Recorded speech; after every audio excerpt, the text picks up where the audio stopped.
Il ne faut pas avoir peur. Bonsoir à tous, vous êtes sur Géopolitique Profonde, la chaîne qui est là pour remplacer les médias subventionnés. On va parler de la résistance face au système et à la tyrannie du système, comme Apolline de Malherbe, évidemment, n'osera jamais le faire. Aujourd'hui, mais avant ça, la lettre de Géopolitique Profonde, elle est là entre mes mains. Celle de janvier, elle est là sur l'écran. Alexandre Juvin-Brunet a écrit un excellentissime article sur la révolution. Est-ce que 2025, il y aura la révolution? Vous cliquez sur le lien ci-dessous, vous adhérez au Club Géopolitique Profonde. 7 jours d'essai gratuit. Et n'oubliez pas, il ne faut pas avoir peur. Je suis vraiment très content. Je reçois nos amis de Nexus. Voilà, le Nexus de ce mois-ci. Voilà, il est là en avant-première. Résister. Il est beau. Il est beau, hein? Il est magnifique. Tiens. Pourquoi cette résistance? Tiens, qui veut parler là? Plus personne. Plus Salut Mike. Ouais, écoute, la résistance pour nous, elle est avant tout par l'information et la résistance citoyenne. Je pense que ça nous paraissait évident. Ce symbole du point levé. Alors, ce n'est pas du sang. Voilà. Les gens nous ont dit, il y a beaucoup de sang. C'est quoi? C'est la terre. C'est la terre battue. C'est la terre des gens ancrés, des gens qui sont connectés. Voilà. Aux choses de la nature. Non, c'est vraiment ce point symbolique de la résistance et des peuples et du citoyen, avant tout grâce à l'information. Et je pense que c'est ce qu'on essaie de faire tous autant que nous sommes ici à GPTV et d'autres médias alternatifs, parce que de l'action d'abord doit précéder, je pense, l'information pour qu'on puisse au moins s'orienter dans une direction qui nous est favorable. En tout cas, voilà, c'était le but. L'information. Et c'est intéressant parce que Vas-y. on en avait parlé la dernière fois sur ce plateau, on avait pas mal abordé les solutions. Je pense que c'est vraiment pour 2025, voilà, c'est une bonne résolution pour cette année, comme tu l'as dit, des fois de parler un peu moins de choses qu'on rabâche, on se rappelle toujours les mêmes informations parfois mortifères, et c'est très très bien de se redonner de l'espoir. Je pense que les gens ont beaucoup besoin de confiance aujourd'hui en eux, rien que si on parle des Français, mais il n'y a pas que les Français, c'est-à-dire que nous là on parle tout le monde francophone avec Nexus, que c'est comme GPTV, tout le monde peut on peut regarder ça sur toute la planète. Mais au final, le point commun de tous les peuples du monde, en plus d'être dominés aujourd'hui, c'est vraiment le manque de confiance en eux. Nous, quand on va donner, on prend le micro, on va dans la rue, on essaie de... Estelle le fait très bien aussi, quand on va voir les gens sur le terrain, ils nous disent des fois, mais pourquoi vous nous donnez la parole à nous? On n'a pas eu la parole, en gros, dans leur tête, on n'a pas eu la parole pendant 45 ans de leur vie, 50 ans, 55 ans, peu importe. Les jeunes ont des fois moins ce truc-là. Mais des fois, quelqu'un qui a bourlingué énormément va se dire « Mais pourquoi maintenant on me donne la parole? Avant, si on ne me la donnait pas, il devait y avoir un sens. Parce que je ne la méritais pas. » Mais si, en fait, vous la méritez. Vous méritez de pouvoir vous exprimer, de pouvoir parler de votre quotidien, même si vous avez été précarisé, vous avez été moqué, peu importe. Aujourd'hui, c'est 2025, c'est l'année de redonner confiance à tout le monde. Redonner confiance, mais aussi de l'information. Qu'est-ce qu'il y a dans ce magazine-là, ce mois-ci, tiens, Estelle? Dans ce magazine, il y a beaucoup de sujets évoqués, dont des sujets positifs également. Donc là, il y a comment ça, sujet positif? Alors, sujet positif, nous avons des articles qui n'ont rien à voir avec la résistance du Covid, mais qui indirectement parlent de résistance aussi sur les médecines alternatives. Par exemple, c'est une manière aussi de résister, de se soigner autrement, ou en complément de médecine allopathique. Nous avons par exemple l'hypnose régressive, pas répressive, pardon, le lapsus. On a été dans une hypnose répressive. Voilà, c'est ça. Hypnose répressive, un voyage vers l'amour de soi. Chamengo, l'école du Nouveau Monde, c'est un laboratoire du futur. C'est un écolieu très intéressant, ça. Oui, voilà. Ils mettent à la portée de tous des solutions concrètes afin de changer l'avenir de l'humanité. Cuisine solaire, comment cuisiner à partir du soleil et non plus à partir de l'énergie chère et inaccessible pour certains. Je dirais que tu nous lis un menu au restaurant, là tu nous fais le menu du jour, vous allez avoir. Et on a la suite aussi du dossier qu'on était venu développer ici chez vous, sur de la seringue à votre assiette, par rapport à cette vaccination animale qui est pire que ce qui se passe pour les humains, parce que encore plus opaque et moins contrôlée. Et donc, notre journaliste Prisca Ducœur-Joly qui a apporté du coup l'aspect solution par rapport à ça. Comment peuvent faire ceux qui ont du bétail et autres pour éviter de vacciner à outrance. Il y a des médecines naturelles qui existent. Et elle explique dans son dossier, dans son article, comment ils sont obligés un petit peu de faire ça en catimini. C'est un peu la difficulté, c'est qu'il y a des solutions, il y a des résultats, et encore une fois, ils s'attaquent à un ordre établi, là, vétérinaire, et il faut faire ça un petit peu en sous-main. Alors, Romain a parlé d'information. Comment vous, sur le magazine de ce mois-ci, au niveau de la rédaction, comment vous avez cogité, travaillé pour vous dire, tiens, on va mettre Nassim Haramein ou Vera comment vous avez peut-être compilé toutes ces informations pour en faire un magazine? Comment vous êtes dit, tiens, on va parler de Vera, on va parler de nos vaccins dans nos assiettes des solutions? Ça, c'était vraiment...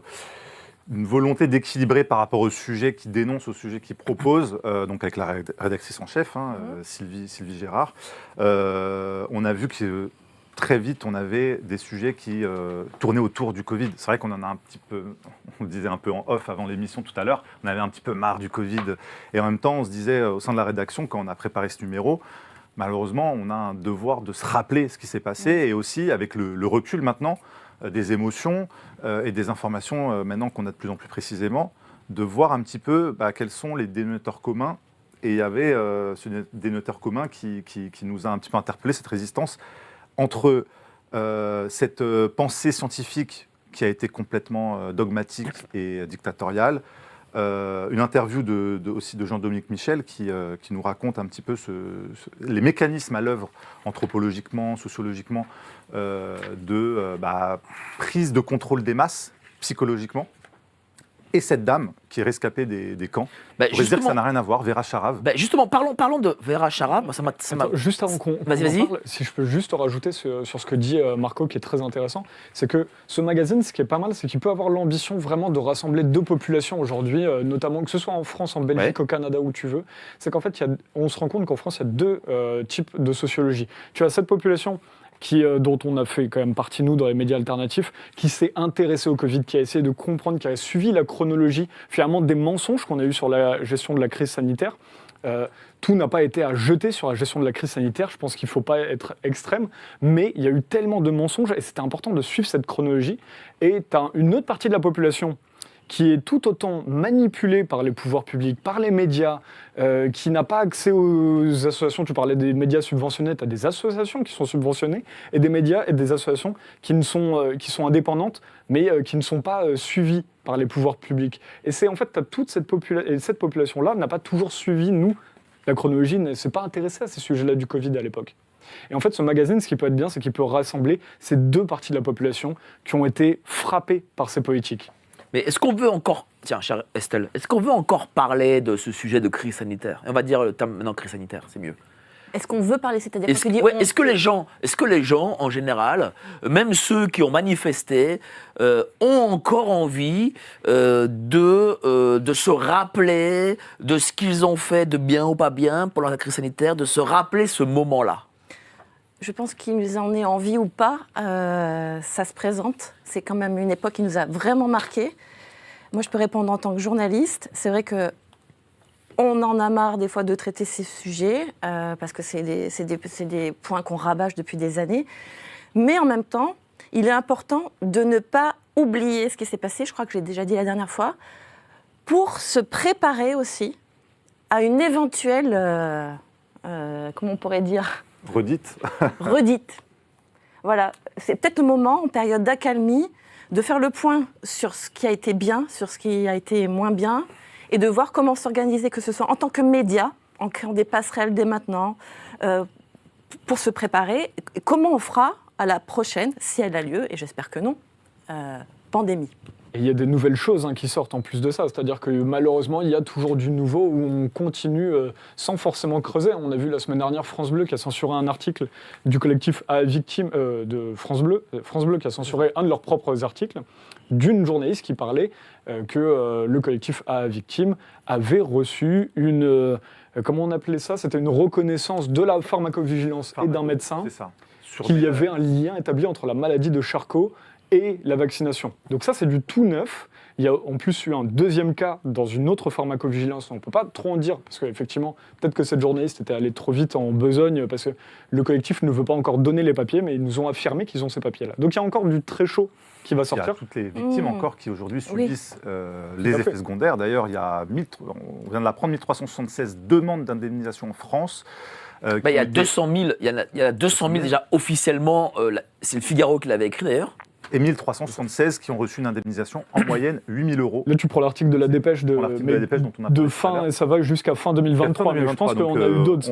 On va découvrir d'autres choses encore. Mais effectivement, il y a des gens qui sont indemnisés, c'est-à-dire c'est plus juste une reconnaissance d'effets secondaires. C'est-à-dire que là, il y a des milliers d'indemnisations. Alors, c'est pas beaucoup, 8 000 euros pour quelqu'un qui a sa vie brisée, c'est rien. Mais c'est déjà une forme d'aveu. Alors, ce qui est triste, c'est qu'on paye avec nos impôts, parce que c'est l'ONIAM, c'est l'office qui le paye, donc c'est avec l'argent public, puisque les industries pharmaceutiques ont réussi à signer dans leur contrat l'exemption juridique par rapport aux produits qu'elles ont mis sur le marché. Donc, on paye pour les produits et on paye pour les conséquences du produit, c'est terrible. Je pense que c'est là où, pour moi, l'information doit primer pour permettre, dans les prochaines années, à ce qu'une plus grande partie de la population soit au fait de ce qu'on a vécu et de ce qu'on peut éviter de vivre si on désobéit. Et juste pour finir, Vas-y. on ne va pas parler du Covid pour 1000 heures, mais en fait, il y a toujours des nouveaux trucs qui sortent. Là, par exemple, le collectif A Victimes, justement, nous disait qu'ils avaient une de leurs membres qui était indemnisée par l'ONIAM, qui a une polioarthrite, c'est-à-dire c'est une maladie à vie. Oui. Et elle est indemnisée pour un mois, loin des 8 000 euros de moyenne. Elle est indemnisée seulement à 640 et quelques euros. Parce que sa maladie est considérée pour durer genre un mois. J'ai même pas compris. Alors qu'elle est handicapée À vie. Elle a perdu son travail. 640 euros pour ça. Attends, tu dis 640 euros, c'est pas par mois, Non, c'est en une fois. Non, en une fois. One Pour shot. un mois. One shot. Voilà, un RSA pour un handicap à vie, c'est pas cher payé. Et c'est vrai que... Mais vous avez des infos peut-être sur une prochaine pandémie? Alors, j'aimerais bien en avoir pour vous balancer le scoop ce soir. En Bah, tout cas, y a on avait vu, quand ils avaient testé avec le monkeypox, justement, on avait regardé un petit peu, toi tu avais fait un article... Oui, à sur l'époque de la le web. variole du singe, là, on C'était il y a a l'impression que ça allait Tout repartir. était reparti un peu, et en creusant, on C'était un- trouve encore que derrière la fabrication du fameuse injection, c'était complètement bancal. Ah bah, c'était au niveau des études pour les vaccins. J'avais interviewé le fabricant, le laboratoire fabricant du vaccin monkeypox. Alors c'est vrai que, par exemple là, c'est un sujet qu'on n'a pas traité depuis quelques mois. Je ne pourrais pas vous ressortir des chiffres parce qu'on travaille tellement, on fait tellement d'articles que le cerveau, là, à un La moment bande donné, passante, il ne mémorise plus. En revanche, si vous voulez aller sur le site nexus.fr, il y a plein d'articles en accès libre. Vous tapez variole du singe et vous allez voir une série d'articles vraiment avec des décortiquages d'études, des échanges avec des personnes bien En précises. gros, si je me souviens bien, le produit n'avait pas du tout été testé sur l'humain. Il avait été, entre guillemets... Alors on se basait sur un vaccin, pas sur le bon vaccin en fait. C'est ça. Ou sur une- Alors, bon. C'était il y a- encore une fois une Bon. magouille. Alors, il y a un industrielle. article qui me paraît excessivement intéressant, c'est Vera Sharav. Ouais. Elle a justement refusé d'obéir. Elle est rescapée de ses camps. Donc, elle doit être excessivement âgée, 86 ans, je crois. 86 ans. Racontez-nous, tiens.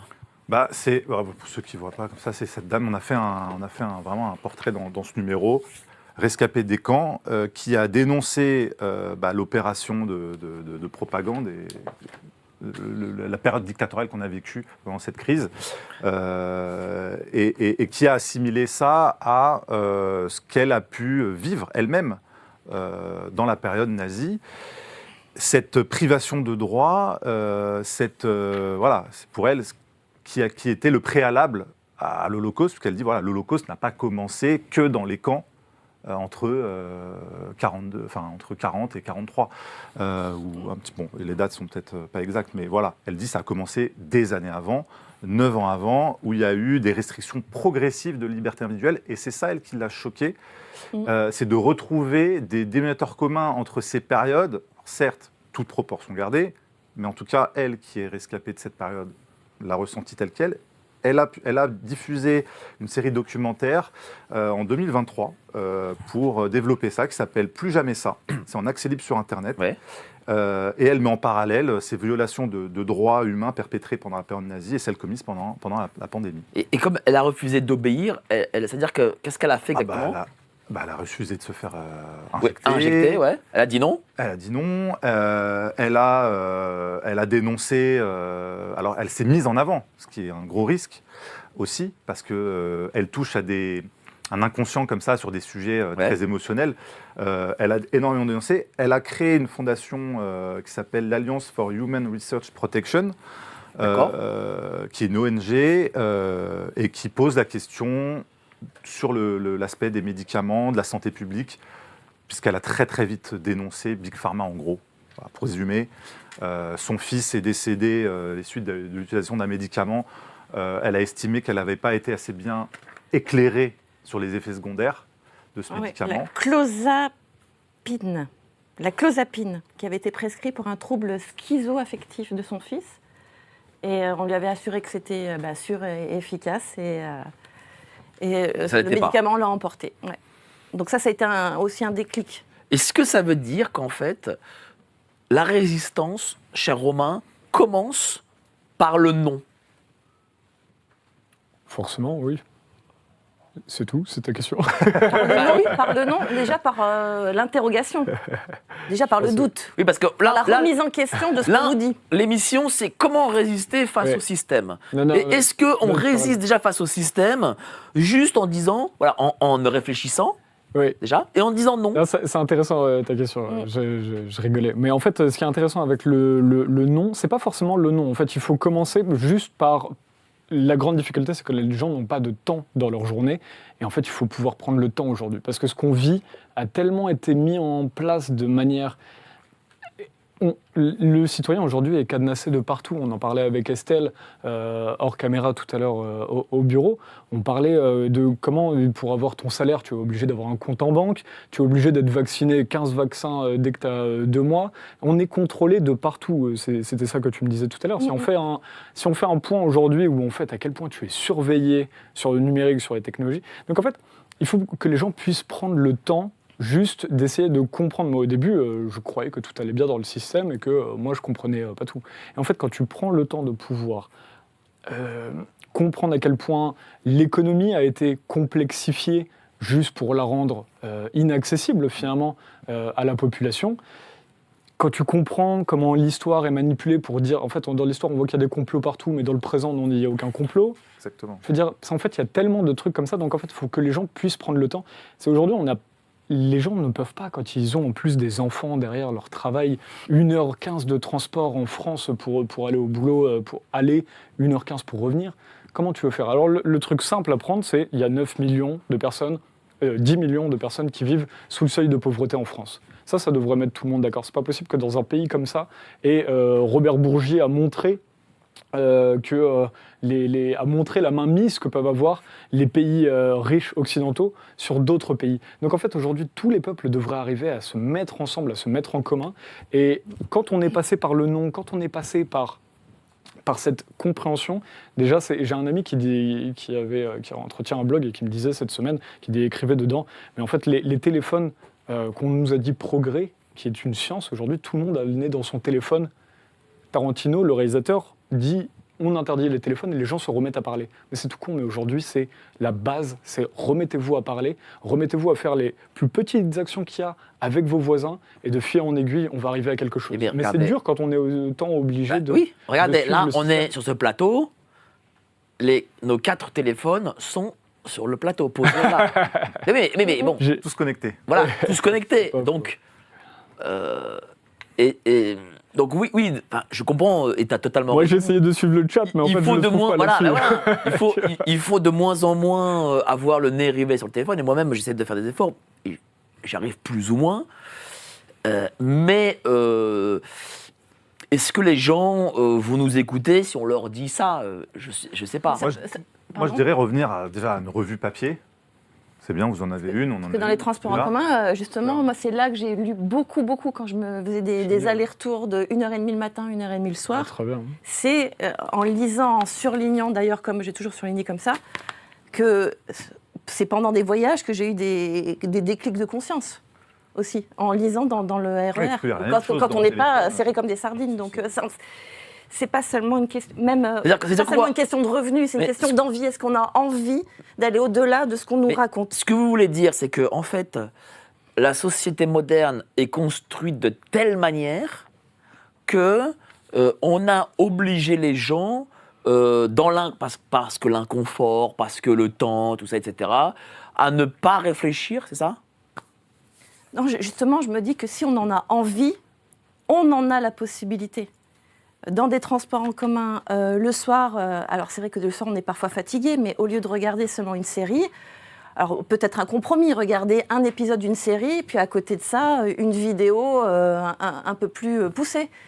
Mais est-ce qu'on en a envie? Est-ce qu'on a envie de sortir de... En fait, il faut C'est- lutter contre ce qu'on nous inculque. C'est la société qui nous impose ça. Je fais référence, pardon, juste parce que ça me fait rebondir sur quelques propos que j'ai repris de Jean-Dominique Michel, Ouais. dont on a fait Oui. l'interview dans le numéro, et qui dit à juste titre, en résumé, que tout est fait en permanence pour renforcer la résistance psychologique du public aux informations qui s'écartent des récits officiels. Donc on fait tout pour renforcer cette résistance. Alors les gens vont aller vers où, vu qu'ils résistent aux informations qui dénoncent ces vérités officielles, ils vont aller vers du tititainment, ils vont aller vers du divertissement, ils vont aller vers du Netflix, ils vont aller vers ce qui va leur consommer le moins d'énergie possible dans le cerveau, parce qu'on les a épuisés à côté. Donc si on les épuise à côté, le cerveau, c'est très simple. Il a besoin de fonctionner avec le moins d'énergie possible. S'il peut aller dans une direction qui va préserver la quantité d'énergie qui lui reste, si elle est très faible, comme le téléphone, on se met en mode économie d'énergie. On est tout le temps en économie d'énergie. Alerte Info. Géopolitique profonde prend sa place dans le paysage médiatique français. Bonsoir à tous, vous êtes sur Géopolitique Profonde, la chaîne qui est là pour remplacer les médias subventionnés. On investit maintenant la rue.